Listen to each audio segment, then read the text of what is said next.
A good day at the office for Tottenham Hotspur and Antonio Conte, a 3-0 win against Norwich, and they were impressive in this one, Janusz.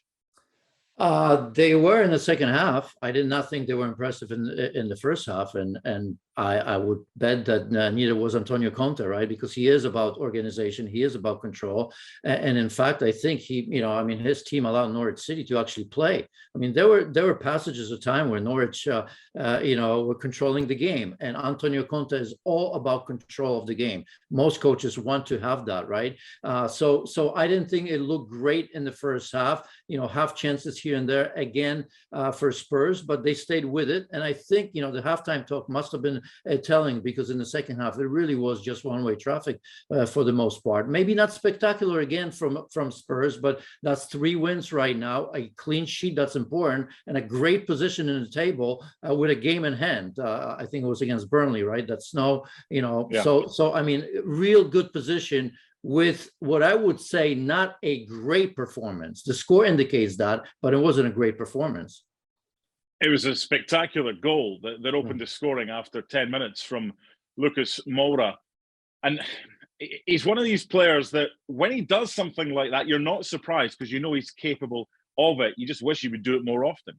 Absolutely. I think you're spot on in that one, because, when I was watching that game, all the talk was about, of course, Harry Kane not scoring again. That's what, 1 goal in 13 Premier League appearances for him right now. HeungMin Son scored and he's got 6 and all that. But I was always thinking, it's easy to default to Harry Kane, but I think the goals are going to have to come from other places. And that other place is Lucas Moura, because, when you look at him, his work ethic, his technical ability, he's been good for a long time now. This season, I think he's been very, very good without that end product. And, that goal was great. Not just, the way he shot it. Remember, he started it, the spin out, the 1-2 with HeungMin Son, right? And of course, a beautiful, beautiful strike as well. So I think Lucas Moura has been playing very, very well. I enjoy watching him play. I think he's a very good player who needs to score more. So I was personally happy for him, because that was a beautiful strike.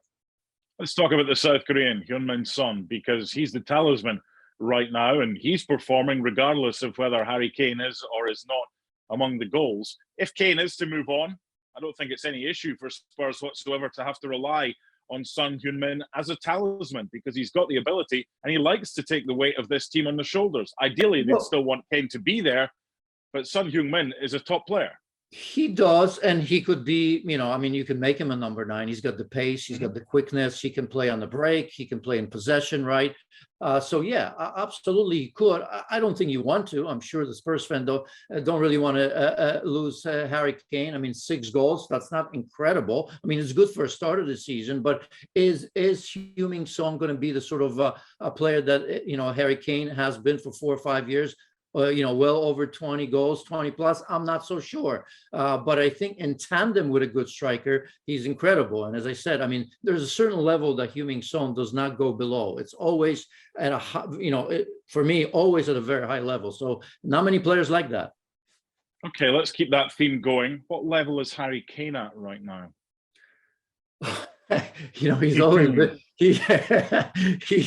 you're throwing me on the bus. Look, he's always had slow starts. This is probably a little bit deeper than in the years past. I still believe in him. I don't think players like him forget how to score again today. So what's the problem? Well, why is he not doing it? This is Norwich at home.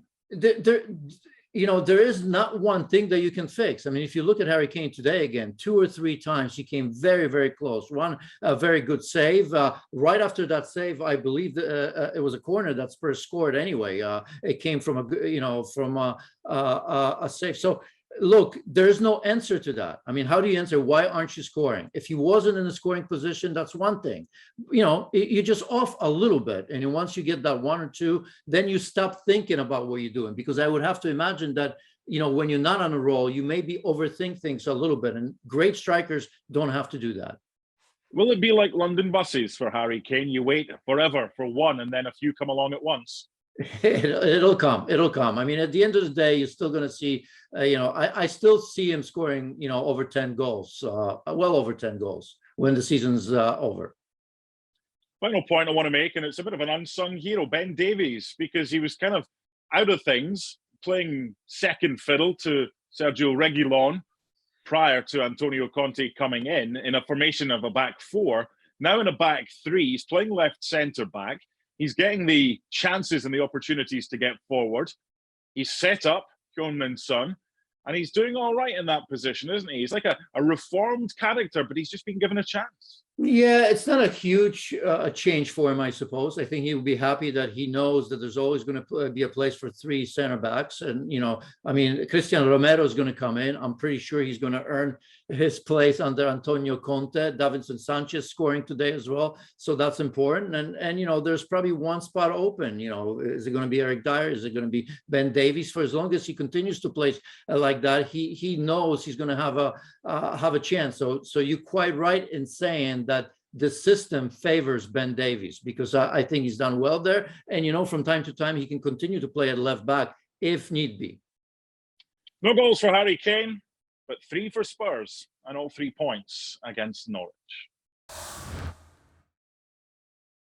Thanks so much for watching ESPN on YouTube. And for more sports highlights and analysis, be sure to download the ESPN app. And for premium content and live streaming, subscribe to ESPN Plus.